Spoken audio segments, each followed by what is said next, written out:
Good afternoon and welcome to the Leadership Learning webinar series. This series provides monthly learning on relevant business topics like today's topic, engaging in productive virtual meetings. I am Natalie Crotto, Corporate Programs Associate at Lake Forest Graduate School of Management. We at Lake Forest Graduate School of Management are proud to be hosting today's program. Lake Forest is an independent accredited institution with over 50 years experience at providing practical business leader education. This education comes in the form of an MBA degree, certificate programs, and targeted training and development through our Corporate Learning Solutions program. Corporate Learning Solutions specializes in developing corporate managers and leaders by combining relevant content with the expertise of our business leader faculty to provide customized training, consultation, coaching, and organizational development services to our corporate clients. We are grateful for the sponsorship and generosity of our client and longtime supporter of the school, Trustmark and the Trustmark Foundation.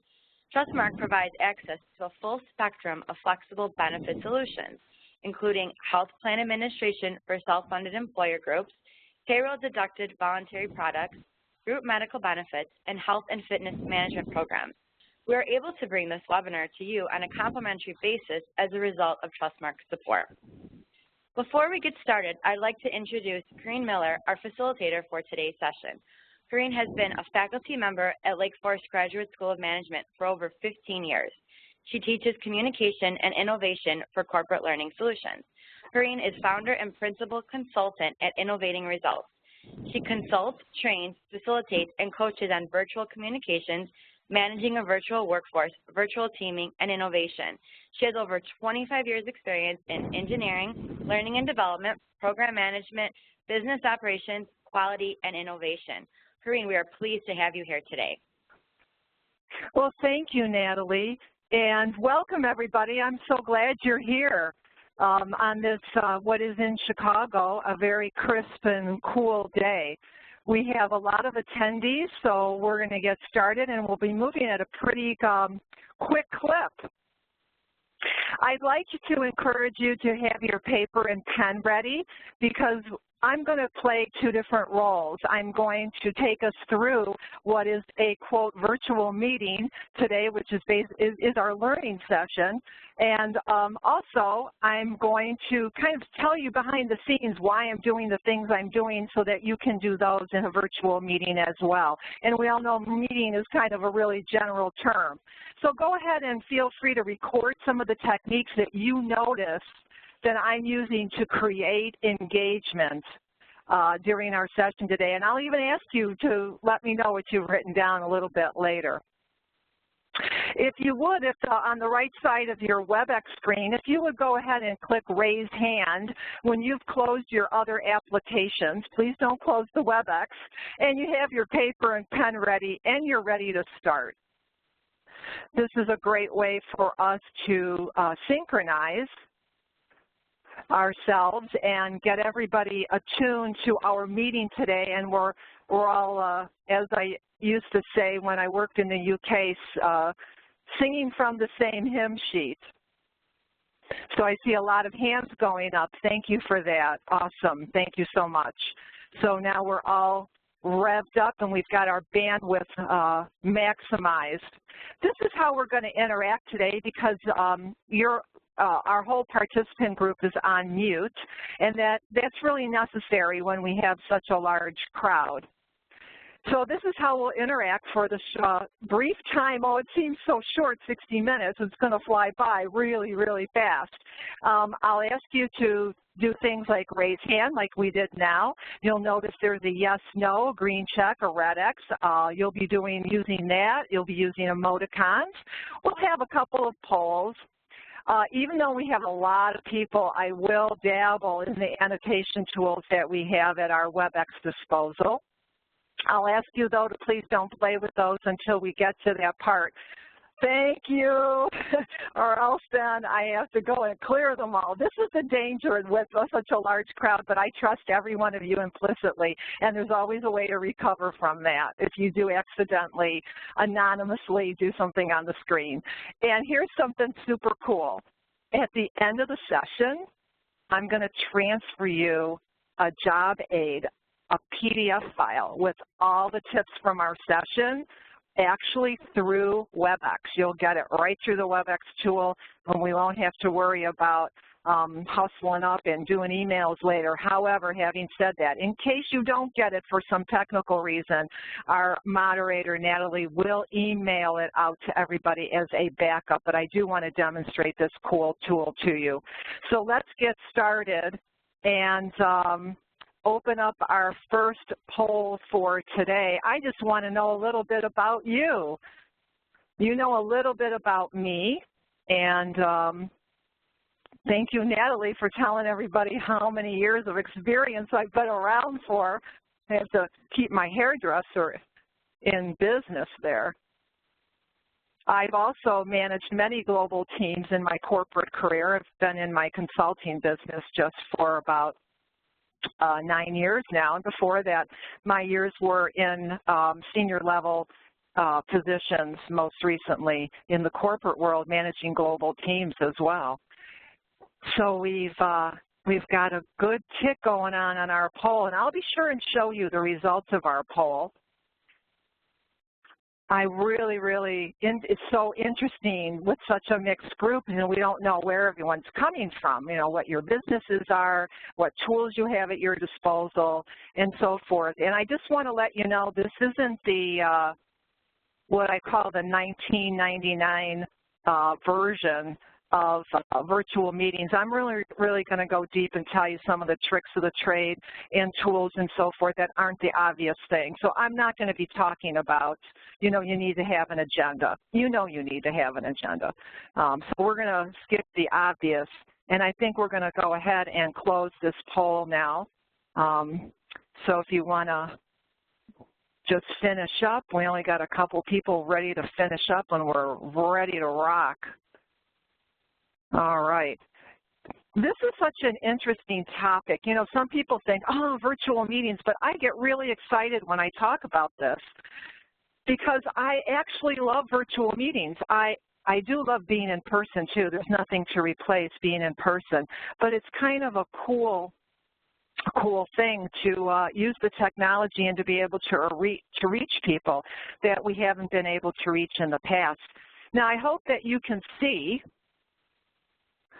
some of our results here and who we have with us here today.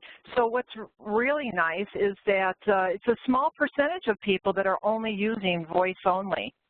So that's really great, because when I'll tell you what, I was doing this several years ago, that would have been like 90%. So good to know. And, oh, we don't have a lot of people that love virtual meetings. Oh, I threw that in there just for some fun, because when you are virtual, you do need to have a little bit of fun along the way. Most of our meetings are mixed, and that's really popular. And I see many of you have a collaboration platform like a WebEx or something at your disposal. So that's awesome. That's great. And so we'll clear that out. And I do want to let you know as we progress here that even though we have a lot of people, and in fact I think we're somewhere over 100, I want you to go ahead, and if you do have a question, I want you to put that in the chat box. You have access to the chat. You can privately chat it to me, or you can chat it so that everybody can see your question, because if you've got it, probably 50 other people have it. So I've really opened this up with privileges far beyond what we normally might do with a large group, but I think it'll work really well to give you the best bang for the buck, the free webinar, but thanks to Trustmark that we're able to do this today. Here's the two things I want to get done today. The first thing is I want to impart a way of thinking to you, because I'm going to show you how I think about this so that when you're on your own, you can make super good choices. And the second thing is I'm going to provide you with tangible methods and techniques, because that's what we're about at Lake Forest Grad School, is you being able to take this and immediately use what you've learned in your business. So let's get started on the ways of thinking. There are two. If this is the only thing you take away from our session today, this is something you should just be putting in stone. Synchronicity should be sacred. Synchronicity should be sacred, and I'll talk a little bit more about that and what I mean by that. We are in a synchronous setting right now. Email would be, for example, asynchronous. Abandon the physical meeting paradigm. All right, so let's talk about synchronicity should be sacred. So when we bring people together, and we're all kind of, these are all little people, even though I am an artist, there's not a lot of tools for me to do a lot of art here. We'll bring everybody together synchronously. It costs a lot of money. And especially the more virtual we get with going global and the scheduling requirements and the time zones and everything, synchronicity has become such a gift when we're able to do this like we are today, which is another reason I want to make sure you get a return on investment on your time. And please, the point here is we need to stop having so many of these types of meetings, because here's a few reasons why we communicate on these virtual sessions. So here's a way of thinking about this. A lot of people communicate. There's lots of reasons we meet, right? So we communicate information. We might make decisions. We're getting together maybe to create something, a document, a marketing plan, a new product development. We're managing performance if we're leaders. We're training like we are today, or maybe we're getting together to relate interpersonally to build a relationship over the distance. So there's lots of reasons why we meet. What I would love to do in a perfect world is I would like to limit this communicate information stuff. I would like to really just focus, and especially today we'll focus on making decisions. When we communicate information synchronously, we are using a lot of money and time up. And there's other ways we can do that, as we'll see. So, big message, do more before the meeting and less during the meeting. So in other words, if you could possibly do it all and not have your virtual meeting, that is a blessing and a really good thing for the business. And here's what I mean. Let's say you're communicating information and somebody could go and get that from a website, or you could share a document. Maybe instead of having an hour session, you can go ahead and have a 15 or 20-minute session if everybody can read that information and even talk about it asynchronously before they come to the meeting. When we bring humans together, it should really only be for critical decision-making, thought processes, and creativity, and so forth, that really involves the interaction and collaboration of the human brain. So think about how we can reduce that. That is the first way to make your virtual meeting more productive, is to either eliminate it and use other techniques that are asynchronous, or to reduce the time in doing it. The second thing is gathering data and showing results in the meeting in order to discuss and make decisions. So in other words, getting information from people asynchronously, getting their input on things, instead of having them bring their financial data, for example, in a review meeting. Let's get all of that ahead of time. Let's have people be able to look at it on a website or other ways, and then bring their thoughts in and reduce that time down again. And of course, having subgroups that might come to the meeting, do their own thing, and then bring those results into the meeting. So if there's only one thing that I impart with you today, one of the biggest things would be synchronicity should be sacred. That's my own little term. Feel free to use it. Now, in terms of abandoning the physical meeting paradigm, we've really for example, how many times we take our slides that we would normally use in a physical meeting and just pop those on WebEx or an Adobe Connect or GoToMeeting or whatever you're using, and think, oh yeah, we're just going to plow through those. Oh, the dynamics are so very different. And the problem is the person who's speaking is probably not the virtual visual anymore. So even if you have a little bit of video conferencing or tools that use some imaging, the person is not the focal point anymore. It's the screen that's the focal point. So we have to change our whole way of thinking about this and stop borrowing our communication techniques from the physical world into the virtual world.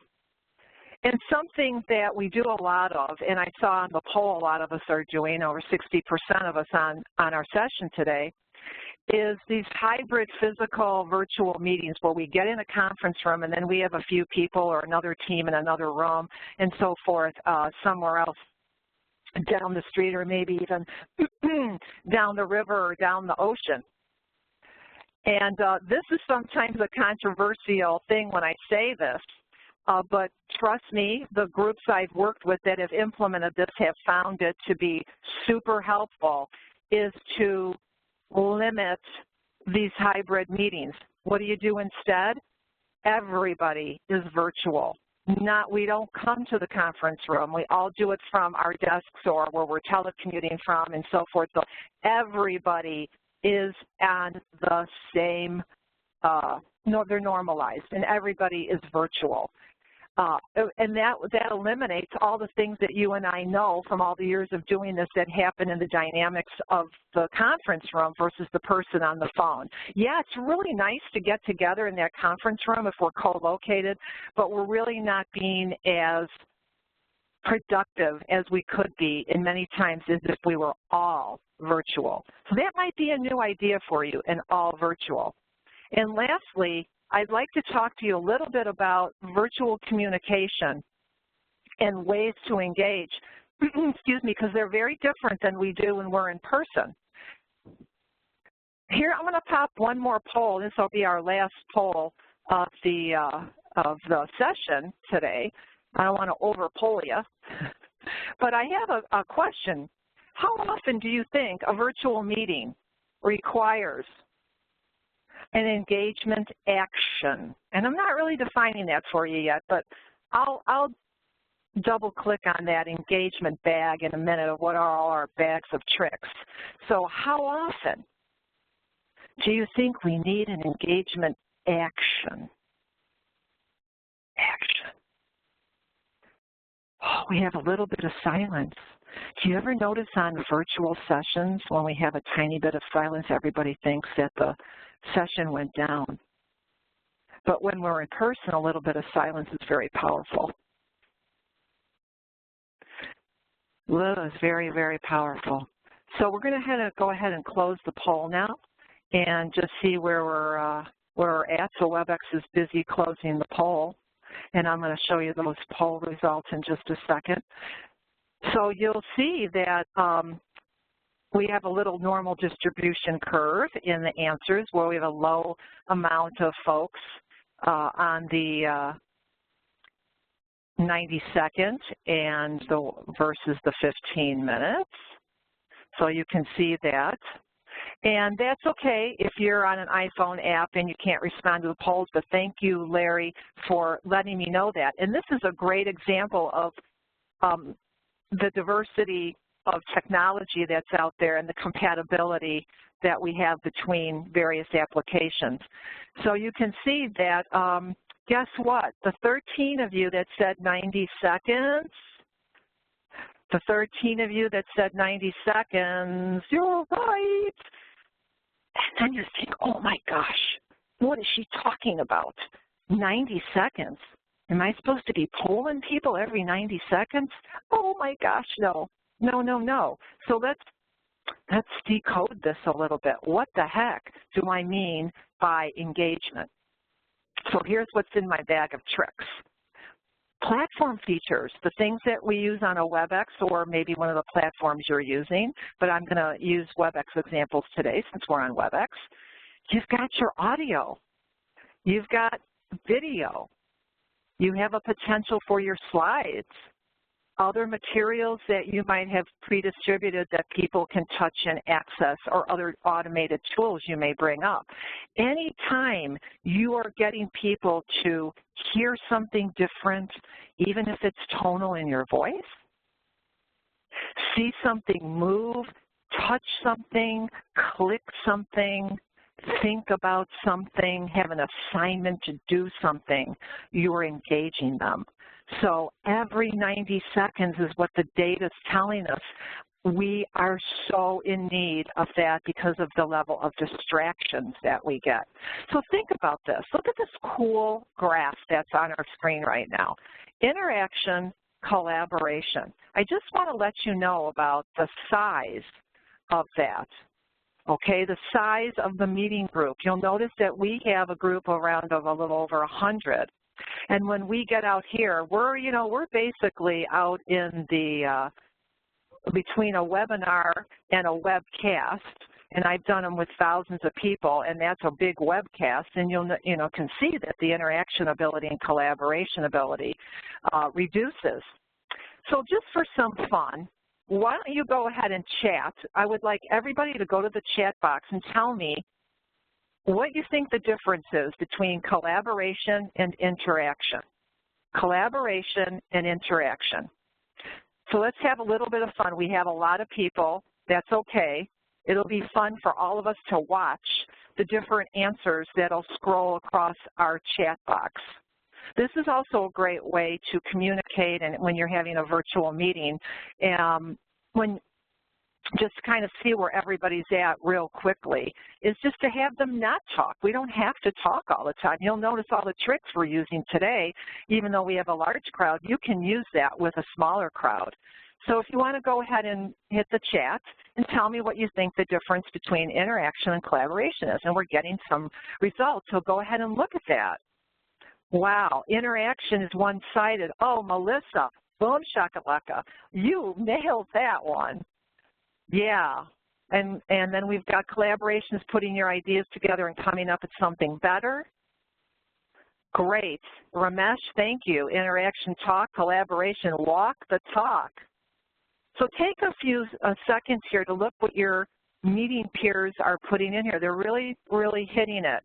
And in virtual communication and virtual meetings, interaction is when I get you to click on something or to, raise your hand and chat. And the chat can be interaction or collaboration, kind of falls on the cuspid. But more collaboration would be breakout meetings. We're working on something together. We're both utilizing the screen. We're actually connecting together with 2 or more people. So thank you, everyone. That was really good. Oh, I love it. It's still coming. That's great. And take a second to scroll that as you're listening to me. I know we all can multitask and see what cool stuff was written there. The second biggest thing I hope you'll take away from this is the more human senses used, the greater the engagement. And the greater the engagement, the greater the productivity. The more human senses that you can use in your virtual meetings. That's why those voice-only meetings are really tough. Really tough. And don't forget, you can send questions in the chat as well. A lot of times when we're virtual, it's very difficult to say, well, it's easy to say, does anybody have any questions? And nobody asks any questions. And you're doing a review and nobody on the other end is asking any questions. A great way to solicit feedback is to use some of these platform tools. Much better feedback mechanism this way than an audio-only or voice-only call. And for example, if I wanted to know if you had questions to this point, another way I could do it is I can just pop these images of my 3 key slides of my big messages up here and say, hey, everybody, you know that arrow's in the upper left corner of your screen? Go ahead and just pop an arrow down underneath the slide of something you'd like to know a little bit more about. So why don't you go ahead and do that? Even though we have a lot of people, it'd be kind of fun. And it's good practice for you. Perfect. Look at Cheryl, perfect. So get a feel for it. And this is a great way to real easily see how much quicker this is even than a poll. It's so nice and visual. You can see where all your peers at.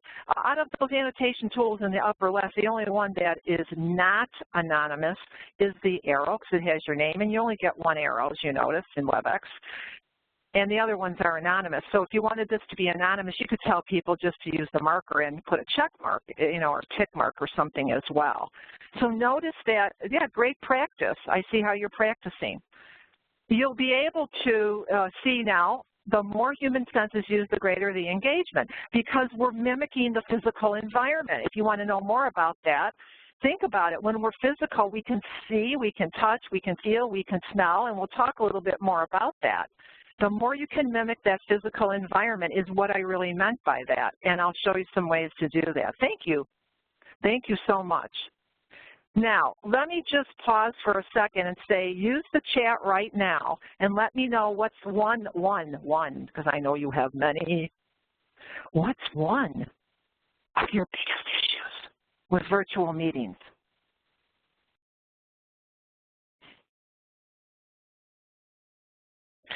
And while you're putting that in, I want to address a comment someone made that's absolutely spot on. Thank you, Leanne, is that, you know, asking people to come prepared, I always hear this, you know, they don't come prepared, so we always get stuck doing everything in the meeting, even though we try to get them prepared.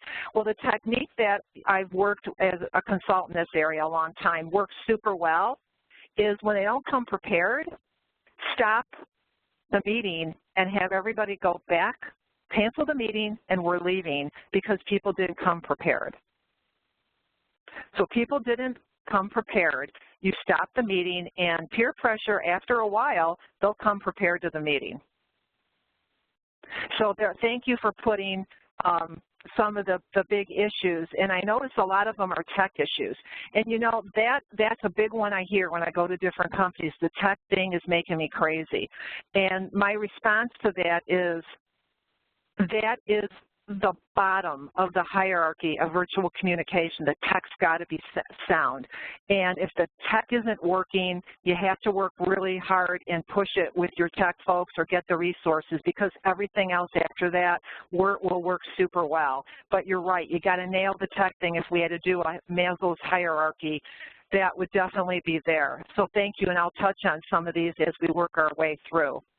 So we've checked off ways of thinking about virtual meetings so you can make good choices. If we had half a day, we'd be talking a little bit more about that, or even a few hours.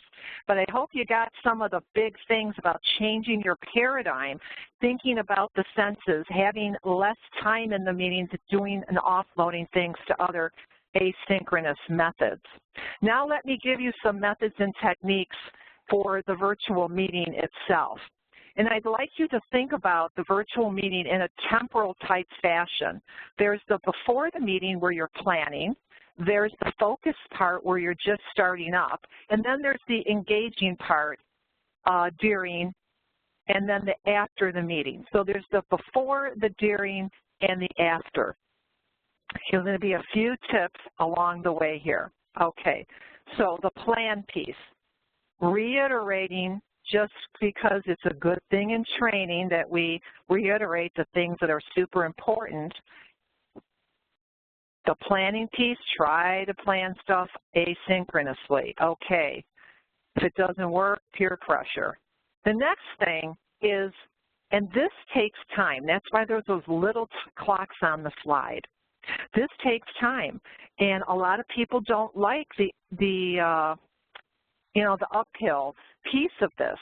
You need to design in for a virtual meeting engagement and productivity. You can't take the slides that you've done in a physical session and pop them in and think you're going to get engagement and productivity at the same level that you would if you had designed in things like I've designed in today.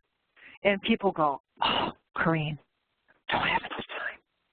Yeah, there is a little uphill battle to get some time for this, but once you get a few decks where this stuff's built in, just like you got them for your physical stuff, you got some decks you keep using, manipulating, and so forth, you'll nail it, and you'll be so glad you put a little bit of that time in. And you're going to get a copy of my slides in a PDF format, so you can take some of the tips and things that I've done literally in my slides, and you can use that. So I'm going to give you a great way to jumpstart it, because I'm going to show you that I have not used, I think I have not used one bullet in our whole hour. Try to go bulletproof. Another thing that's going to take you some time and we have to understand that there's a give and take and a plus and a minus when we go virtual. Virtual saves us a lot of money and time and getting people together, but it also uses a lot of time, and it causes other challenges that we have to overcome. And they're easily, they're overcomeable, but, you know, we just got to put the moose on the table and say, this is the real world. The amount of time and effort, you see this little effort thing on the side of the chart? You see this cool chart?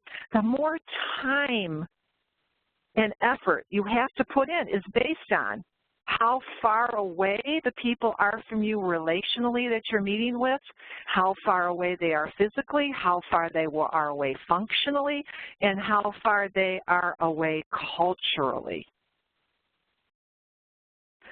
So as this increases, the time that it's going to take you to put your virtual good communication session together and meeting session will increase because there's more moving parts. Again, once you get a template, you can really move a lot faster then. So put that time in. So, you know, a lot of you said very, very interested in this, you know, using more senses to get engagement. You want visually interesting. Doesn't take, I'm not a graphic artist. I use simple PowerPoint things for my slides today. I just decided to be a little bit of a rebel, not use a template, make sure I got a lot of white space. So I've got a lot of real estate to engage with you. Make sure who's got the speaking roles, who's touching the screen, you know, paper, materials. And I don't know about the nose yet. We're not quite there yet. Maybe you are in your business, but I haven't quite figured out. I know there's some technology on the way to smell things virtually, but we're not quite at a common place for that. But these are ways to increase engagement, increase productivity. So let's talk about focusing for a moment here. So we do our planning before. Now we're getting into the session. Maybe you're waiting for the virtual meeting to begin, and maybe you're starting the virtual meeting. And I asked you at the beginning to like jot down some things you see me doing. So maybe you can recall, and I'm going to ask only the people who have birthdays on or after April 1st to please chat your answer to this question. What was one technique used at the start of our session to help focus you today, to get you involved in our session, to get your attention? So people with birthdays on or after April 1st. Oh, yeah, okay. Poll taking, shut off the email, there was a poll, there was a raise a hand, having everyone close their other applications. All you guys are paying attention. I feel like Oprah when I do that. I love how she sings some things. Yeah, thank you that you remembered that. Now, why did I say people with birthdays on or after April 1st? Ramesh, good job. Voice modulation. You caught that. Very catchy. Oh, tell your boss you need a raise, Ramesh. I just did the birthday thing because when we have a large group, a lot of ways to sometimes to cut down and to still utilize tools that would be for a smaller group would be to filter the group or segregate or segment the group. And yes, thank you, Leanne. I am quickly changing screens, but they're very purposeful. So thank you for noticing that. And this is a great way, you know, this birthday thing. You can use people whose last names begin with a vowel and so forth. There's all different ways you can do that. So I have an example here of some things I did at the beginning to focus us, and you guys nailed it, and you even added more things. So that tells me that at least the people that are responding in the chat have actually engaged, and they've actually learned something, and they've actually seen something, as opposed to doing your mail while we're having the session. Because a lot of times they'll go, oh, it's a free session. I just want to kind of like listen a little bit. I'll pick up a couple things. I'll catch up on my email, chow down on my lunch. Oh, no, my sessions, I need you to engage so that I can deliver a better ROI to you. So what about during the session, you know? And something I even didn't do back at focusing is I could have before the session even had something up on the screen for the first 10 minutes, before our actual start time, where you could have been, if it's a global meeting, I'll put up a map and ask everybody just to kind of, put a pointer where you're calling in or joining the session from, and those sorts of things. So there you have it. So how about engaging? All right, so engaging. Some of you noticed you can engage from an audio perspective, and I've been doing that, trying to modulate my voice, trying to place pauses in. Well, the pauses have to be a little shorter virtually than they would be if you were in person, because you don't have that visual cue. I'm, very voice, volume, tone, and energy. I tend to be super high energy. So I have to actually be careful of that because I could really give energy fatigue to my participants. And also to use silence, which are pauses of sorts, but kind of a pause at the high end, the silence piece. And I can whisper sometimes, and that helps as well. You can use word imagery. Say things like, imagine this. Close your eyes for a second and imagine that I have a bag of tricks called engagement, and you're opening that bag like it's Santa's bag. If you happen to be someone who follows the Christmas tradition or you know about it, or the Hanukkah bag or whatever. Imagine you're pulling out all these different tricks that you can use to engage people. So you can use word imagery, and that's kind of cool. You can also use other voices in sound. Sometimes I use a bell sound. Sometimes I'll have other people come in, maybe have, like Natalie was our program moderator, so she was at the beginning, she'll be again at the end. Because sometimes you get bored listening to the same person. And then you can, from a screen perspective, there are some nice things you can do. Make sure you're really super structured, way more than you would be in person. So a lot of letting people know, like if you're in the mall, you know how you see those maps, you are here. Letting people kind of know where they're at in the virtual session and set expectations. I'm doing that for you a lot with letting you know here we're in the engage section. Create posters or flip charts using a whiteboard tab. So what's a whiteboard tab? Let me just share one with you. So I'm going to share a whiteboard real quick, and I'm going to type on it, hello, and hopefully you see that. So give me a green check or a red X. Green check, you see it. Red X, you don't see the hello on the screen on the whiteboard. That's on the, oh, well, you guys are really good. I wasn't clear. I meant on the right side of your screen on the WebEx panel, there's a green check and a red X, but I love what you're doing. And this is a great example of how if even a seasoned person like me isn't super clear with the instructions, oh, I see some green checks, very good.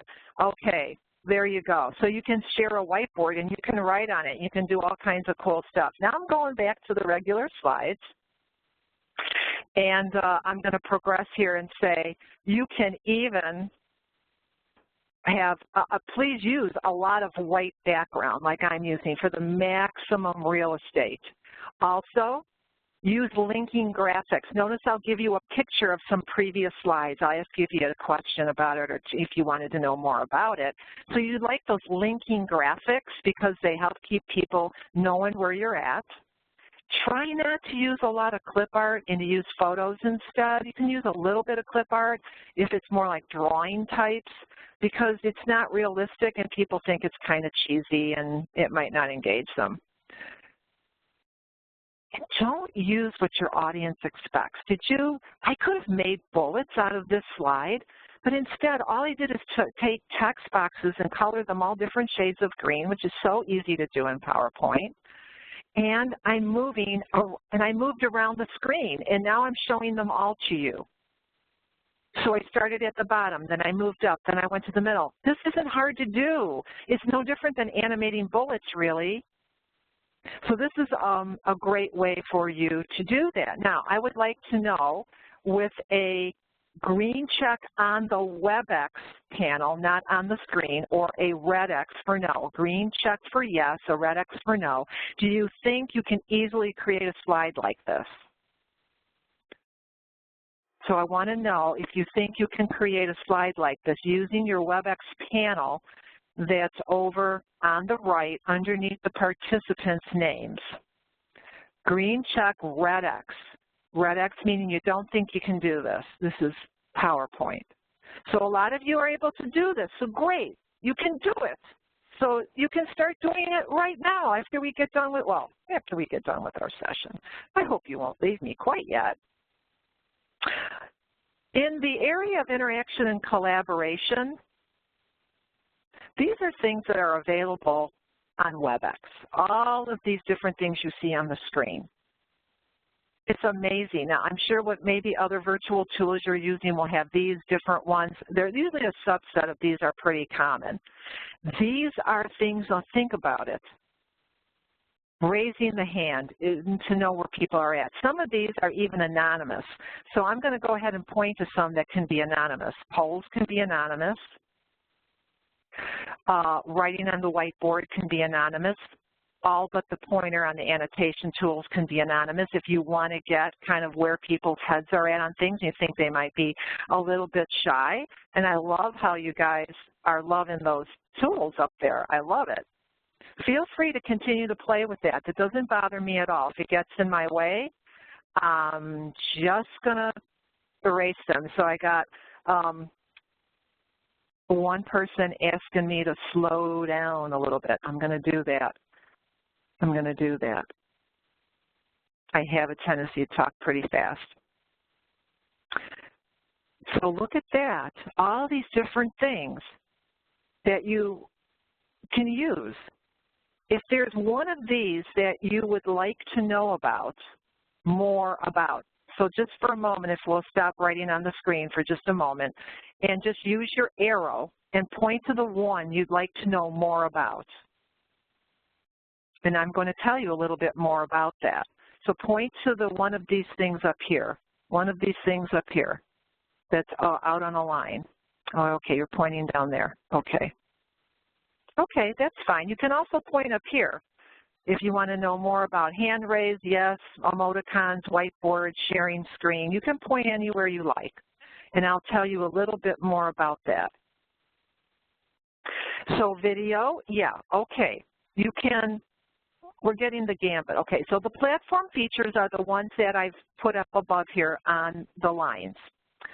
And as far as video, be careful with the video. Make sure your tech can handle. Make sure your tech can handle the bandwidth.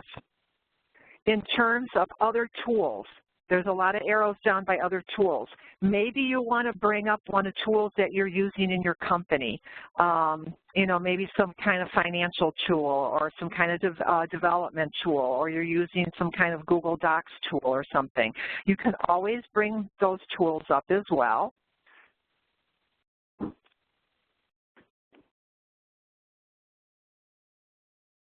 There's nothing up. Oh, so you're not seeing the animation up here. I'm not seeing anything but the slide picture. Oh, thank you for letting me know that. Whoa, that's pretty, not seeing the, oh, that's pretty interesting. Okay, that can happen sometimes. That's okay. That's okay. That can happen sometimes. Some people can see it and some people cannot. So I have a couple people saying they can see it and I have some people saying they can't. That's okay. You know what? We're going to move on. There's a lot more information that I have to give you. If you like to get feedback, yes, these are the tech challenges. And you know what? You just keep moving. Feedback, lots of ways to get feedback. That's one big thing when you're in a virtual meeting. Raise hand is on most virtual platforms, and this is how you can use it. If you have a question, ask people to raise their hand that way, or say, if you have seen this too, let me know by raising your hand, and then you can see how many people resonate with you. All of a sudden, no one's raising their hand. You're like, oops, you know, maybe they're not they're not having had the same experiences or feeling the same way I've had about this. These are great ways to get feedback. And this is all going to be in your cool PDF that I'll send you at the end. The yes, no is great for the quick, can you hear me? Do you agree with this? Do you think this would happen? Super quick. Even with meetings that you have that everybody's talking, this is a big one. I'm going to pause for a minute. This is a really big idea. Even if you have small meetings where everybody's talking, I really want you to look at ways you can use these nonverbal tools to get feedback from people very quickly and in a way, especially across cultures, that might be a lot more palatable. Of course, you can use all the annotation tools. You guys are now experts on the marker. I can tell you that. And where is the yes, no? The yes, no is maybe you're not seeing the diagrams for some reason. The yes, no is here on that. So, Melissa, are you seeing that there is an actual JPEG on the screen, and the yes, no is the green check or the red X? So some of you might, for some reason, there's a couple of you not seeing that. That could be stuff on your end as well. Oh, okay, great. So thank you, Melissa, for letting me know that you see that. Now, here's I want to leave time for questions. So I'm going to go back in the chat and look at some of the questions that you provided to get really specific, even though we have a big group. And you know, we can always do, and if you're interested in really diving down on this and how to use WebEx specific to really have engagement meetings, definitely tell Natalie, because we have all kinds of stuff that I do on that, and this is just the appetizer version. What platforms are best? That's a really loaded question. I don't really, it's hard for me. I personally love WebEx because I think it's very robust. It doesn't have technology issues typically. The company is very supportive. That's behind it. And I find the features to be really, really robust in what I can do, and it helps me to improve the productivity of the folks that I work with. So, you know, I mean, Adobe is pretty nice too. I'm not there's some I'm not a super big fan of, but I'll probably just keep that to myself. I don't want to diss anybody's tool. But after the meeting, I want to talk about the after before I talk about the ending piece. After the meeting, I just want to mention that usually a meeting is a part of a larger thing that you're working on, right? Something larger.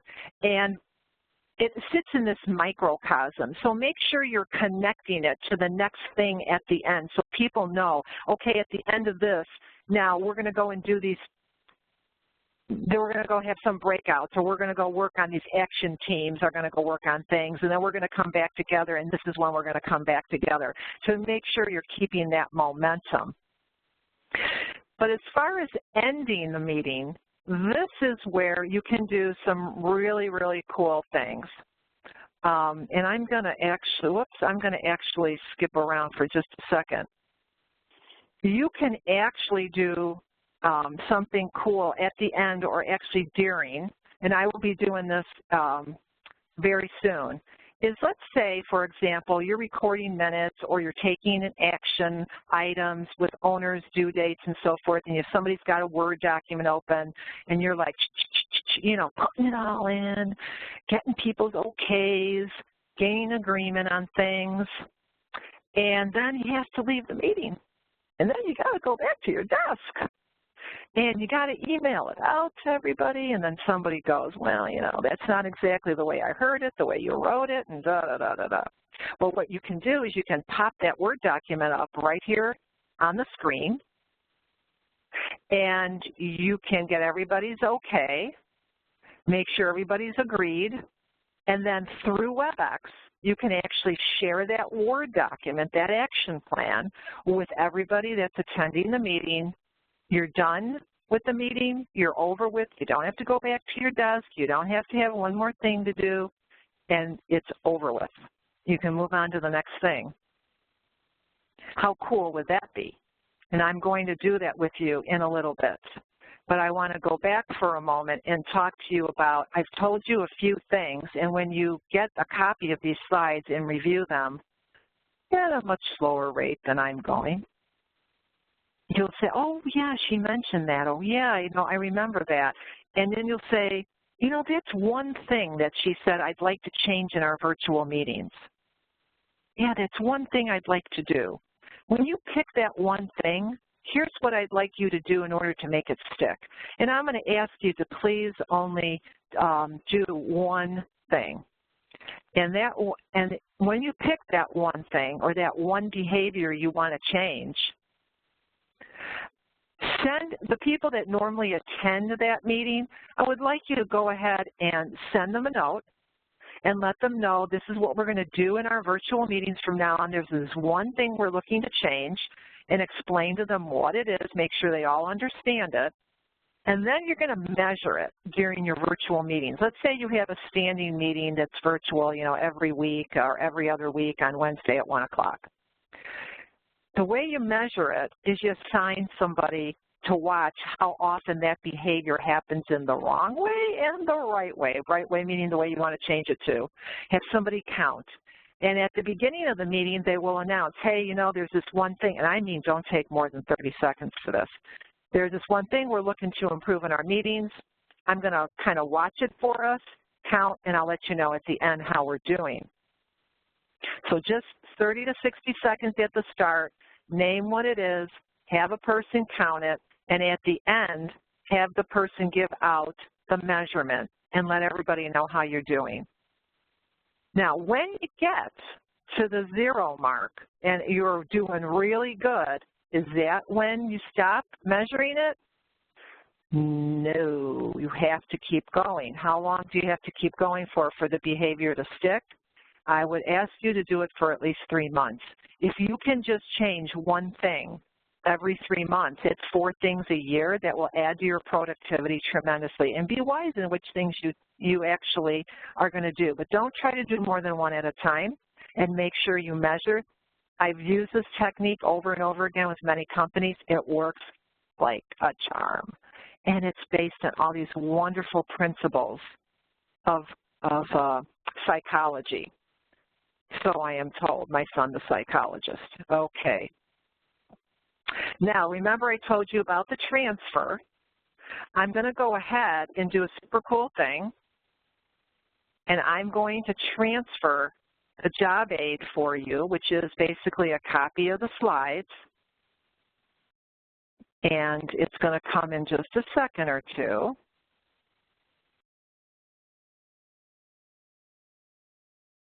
And you'll notice on your screen that you can click on that file name, and then the download button will actually become active, live, and then you can click download, and you can actually get my PDF. And you can do that while I continue. So I have a question somebody asked me. What do you do with people that arrive 5 minutes or more late? Well, I'll tell you what. What I do, if I'm running the meeting or if I'm the manager of the person who's running the meeting, so I have some authority in the room, what I have always done and what my clients do is I talk to them privately first, and I let them know this is not acceptable. If it's once in a while, things happen, of course. But if it's perpetual and they've got a time management issue, then they get a little talking to. If they don't want to fix the problem, then they're going to be called out when people are late. It's like, sorry, you're late. So hopefully you're getting some of those. So here comes the job aid. Don't worry now. One will be mailed to you in case you do have a technical issue. Now I want to take just a couple of minutes to go back to some of our questions or things that were really the biggest issues that you all said that you were having. And I want to, here, I'm going back in the chat. Yep, I see it. Okay. So things like we talked about technical difficulties. Okay, participation comes up. Did I get participation here? I got some decent participation. Did I get participation from 100% of everyone? No, there's going to be some people that that's just not what they want to do. On a session like this, it's a free WebEx, you know, of course. But when we're in a meeting, be very careful who you invite into a virtual meeting. Only the people that are there to either be participating in the thought process to make a decision, or there to observe for specific developmental reasons are the only people that should be there. There should not be observers that are not there for any other reason other than if it's developmental and their managers ask them to observe for that reason. You have to come to a meeting to make decisions. We have to come to a meeting only to share information. If it's a town hall kind of thing, you're building some camaraderie and, you know, the relationship part of that. What do you do about multitasking? When you have engagement, you don't get multitasking. That's what it's all about. When I do my web sessions, which I'll call VLTs, right? So VILTs, Virtual Instructor-Led Training. I have a smaller group than we would have here today, and I guarantee you nobody's multitasking because we're working. We're doing things, we're getting stuff done, we're learning things, we're making decisions, we're collaborating. So you'll find that you can get rid of all of this problem that you're seeing with people dozing off, not answering you and so forth, by using some of the techniques for engagement that I've mentioned today. And if you feel like you can't contribute, then please make sure that you ask the meeting person who's organizing and designing the meeting to go ahead and put some things in there that allow more opportunity for people to participate. And of course, you're not able to see people's faces. And for that, you have to get feedback in different ways like I showed you. And there is a sweet spot for the maximum number of people depending on what you want to do. If it's an all-hands meeting and you're just communicating, fine, an infinite number is okay. But the sweet spot, and it'll be back in your slides at the beginning, I can show you, is I don't like more than 20 people if we're actually doing something serious, and I like no more than 12 if we're making some really important decisions. But of course, if you're communicating, you're building camaraderie for teams and stuff, that's a little bit of a different story. So we're at the end. We have checked off both of our learning objectives. I would like you to, before I bring Natalie back here, while Natalie rejoins us to close us out, I would like you to note my email address. If you have additional questions you'd like answered, I'm happy to provide that. You go and look at the deck and you have something you'd like to know. And please, if you would, on the right side of your screen, click the emoticon and let us know how you're feeling right now. And we'll get something that'll be really cool for us to know. So Natalie, over to you. Thank you, Corrine. I learned a lot today and look forward to using these new tips. We hope you've gotten some good information from this session as well. Today's program was a part of the Leadership Learning webinar series delivered to you by the Lake Forest Graduate School of Management. This program is an extension of our business management education, which also part of our MBA degree program in corporate learning solutions. This program was made possible by our sponsor, the Trustmark Foundation. Again, our deepest thanks for their support. We will be offering future webinars over the next couple months. Please look in your email for registration links to these sessions. We do value your feedback. You will be receiving a link to a survey in a little while. Please take the time to complete it. We use the information that you provide to continually improve our sessions. Also included in that email will be the link to today's recorded session and the job aid in case you're not able to download it. This will be all in an email coming from me. With that, we'd like to end the session and wish you a productive rest of your day. Thank you. Thank you, everyone.